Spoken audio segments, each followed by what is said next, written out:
बिस्मिल्लाहिर्रहमानिर्रहीम। Welcome to my channel. तो यार आज मैं आप लोगों को आज का जो टॉपिक है ना वो मोस्ट इम्पोर्टेंट टॉपिक होना जा रहा है फेडरल बोर्ड के हवाले से, यानी कि सबसे ज़्यादा इम्पोर्टेंट टॉपिक। आज मैं आपको सिखाऊंगा कि यार आपने फेडरल बोर्ड में आपने एग्ज़ाम किस तरह लिखना है। अगर आप मेरे बताए हुए फॉर्मेट के मुताबिक एग्ज़ाम में लिखते हैं तो अगर आपको 45 मार्क्स आने वाले हैं तो यकीनन आपको 65 या 55 मार्क्स तो आ जाएंगे। तो चलिए सबसे पहले स्टार्ट करते हैं। तो सबसे पहले आपको पता होगा यार कि सेक्शन, सबसे पहले आप अपना सेक्शन लिखेंगे। हो सकता है आप सेक्शन बी पहले लिख रहे हो, अटेम्प्ट कर रहे हो, या सेक्शन सी अटेम्प्ट कर रहे हो, आपकी मर्जी। तो मैं फ़िलहाल लिखता हूँ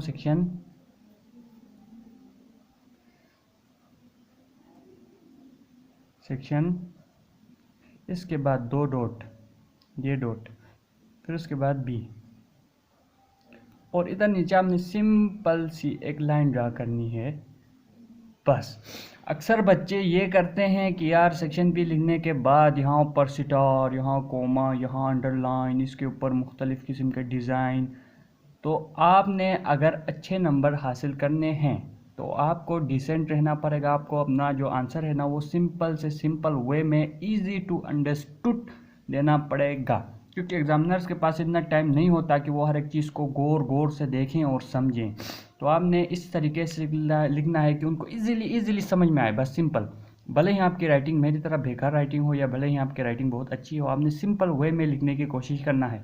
तो उसके बाद यकीनन आप कोई ना कोई क्वेश्चन अटेम्प्ट कर रहे हो। मिसाल के ऊपर मेन क्वेश्चन में लिखा होगा कि अटेम्प्ट 7 क्वेश्चन या अटेम्प्ट 8 क्वेश्चन या अटेम्प्ट 7 क्वेश्चन, तो वो क्वेश्चन भी हमने मेंशन करना है। मिसाल क्वेश्चन नंबर 2 है जिसमें लिखा हुआ है कि अटेम्प्ट 8 क्वेश्चन, तो आप इधर लिखेंगे क्वेश्चन नंबर 2 है सेम वे में जिस तरह मैंने हमने लिखा है, और इधर क्या लिखा हुआ है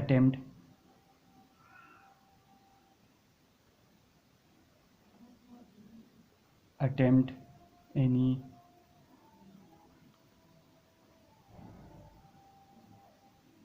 8 क्वेश्चंस।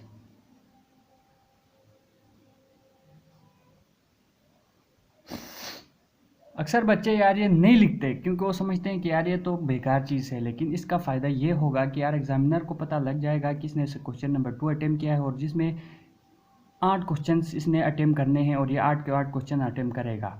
इससे उसको ये अंदाज़ा हो जाएगा। इसका फ़ायदा ये होगा कि यार एग्जामिनर को थोड़ा सा एग्जामिनर का टाइम बच जाएगा। यकीनन आपके 2 मिनट जाएंगे, 2 मिनट, लेकिन एग्जामिनर के 2 मिनट बच जाएंगे, तो एग्जामिनर यकीनन खुश हो जाएगा। सही हो गया। फिर इसके बाद क्वेश्चन 2 के अंदर पार्ट 1, पार्ट 2, पार्ट 3, इस तरह के 10-15 पार्ट होंगे। तो आपने इस तरह लिखना है पार्ट, अगर आप पार्ट 1 सोल्व कर रहे हैं, मैंने इधर पार्ट लिख दिया, आप पार्ट लिख देंगे, सॉरी, पार्ट नंबर 1, और उसके बाद ये 2 डॉट, और उसके बाद नीचे एक अंडरलाइन बेशक आप अलग मार्कर से करें। अगर आप ब्लू से लिख रहे हैं तो अंडरलाइन आप ब्लैक से कर दें, अच्छा लगेगा। इसके बाद ये आपका क्वेश्चन हो गया फिलहाल। ये आंसर जो आपका है, मिसाल के तौर पर जो भी आपका आंसर है वो आंसर आपने लिख दिया, और कोशिश ये करनी है कि आपका आंसर अगर 2-4 नंबर का सवाल है तो 5-6 लाइनों से ज़्यादा आपका आंसर ना हो। अगर आपका एक्सप्लेनेशन है तो 1 पेज से ज़्यादा आपका आंसर ना हो। टू द पॉइंट लिखें और बेस्ट लिखें। ऐसा नहीं है कि आप फेडरल बोर्ड में ज़्यादा लिखेंगे या कोई से भी बोर्ड में आप बहुत ज़्यादा लिखेंगे तो आपको बहुत ज़्यादा मार्क्स आ जाएंगे।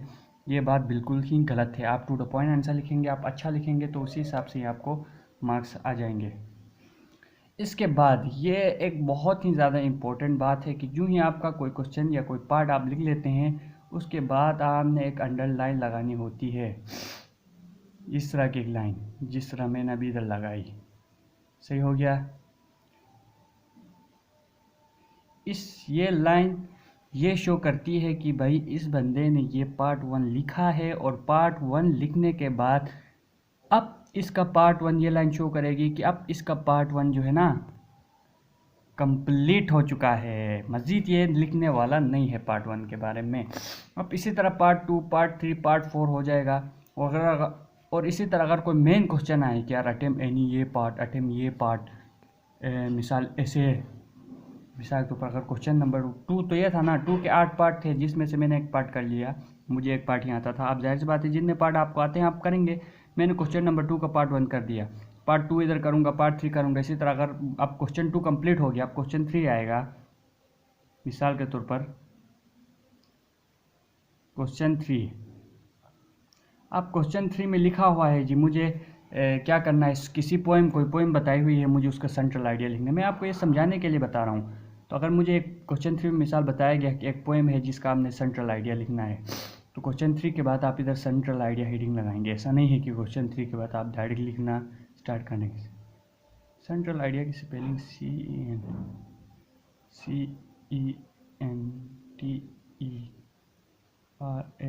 Central idea. टिंग टिंग हो गया। फिर इसके बाद आप इधर अपना सेंट्रल आइडिया लिखना स्टार्ट करेंगे। सेंट्रल आइडिया के बाद आप आखिर में फिर से एक, जो मैंने आपको बताया था, इस तरह की एक लाइन ड्रा करेंगे। तो इसी तरीके से आपने बोर्ड के आंसर्स देने होते हैं। बस आप सिंपल ये समझें कि आपने क्वेश्चन इस तरीके से और पेपर इस तरीके से लिखना है कि भले ही आपको थोड़ी सी परेशानी हो, लेकिन जो एग्जामिनर है उसको चेक करने में आसानी हो। और इसके अलावा पॉइंट नंबर 1, अब मैं आपको कुछ पॉइंट बता देता हूँ, जल्दी से सुनिए। पॉइंट 1 है कि मार्जिन, साइड में जो लाइनें होती हैं ना, मार्जिन लाइन आपने लाजमी लिखना है। पॉइंट 2 है आपने हेडिंग ज़्यादा देनी है, मतलब जितना हो सके हेडिंग। मिसाल आपको बोला है कि इस नज़म के मतलब इस बंद के क्या फ़ायदे हैं, या मतलब मोबाइल यूज़ करने के क्या फ़ायदे हैं, तो आप लिखेंगे following are the advantages of using mobile करके, एडवांटेजेस करके, फिर पॉइंट 1 ये, पॉइंट 2 ये, फिर उसके बाद उसके डिसएडवांटेजेस हेडिंग लगाएंगे, फिर लिखेंगे। ऐसा नहीं कि आप डायरेक्ट स्टार्ट हो जाएंगे, जितने हो सकते हैं आप हेडिंग उतनी ज़्यादा हेडिंग लगाएंगे।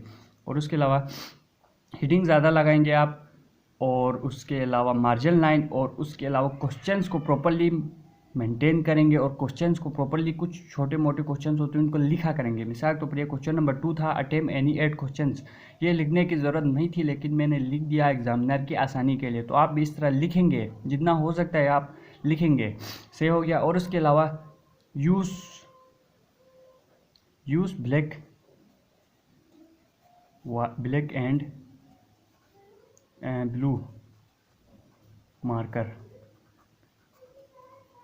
मतलब ये ब्लैक और ब्लू मार्कर इस्तेमाल करने हैं तो आपको पता होगा, लेकिन ब्लैक और ब्लू मार्कर किस तरीके से इस्तेमाल करना है मैं आपको बता दूं। मिसाल अगर ये इधर एक हेडिंग आई है कि मोबाइल,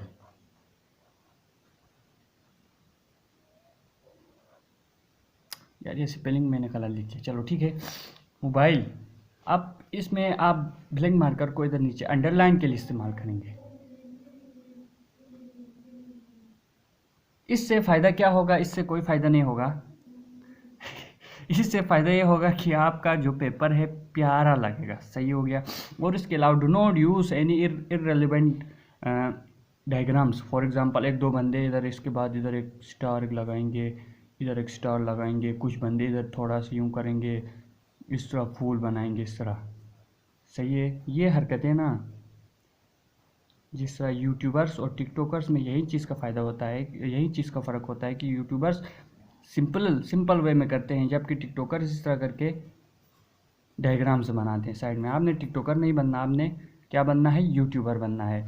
तो सही हो गया। इसी तरीके से आपने अपना पेपर अटेम्प्ट करना है, बिल्कुल ईजी है, कोई कन्फ्यूजन की वो नहीं है, बात नहीं है। आप भी इसी तरह अपना पेपर अटेम्प्ट करें और एग्जामिनर को खुश कराएँ और ज़्यादा से ज़्यादा नंबर्स हासिल करें। और ये वीडियो पसंद आती है तो यार सब्सक्राइब लाजमी क्या करें, वो जो घंटी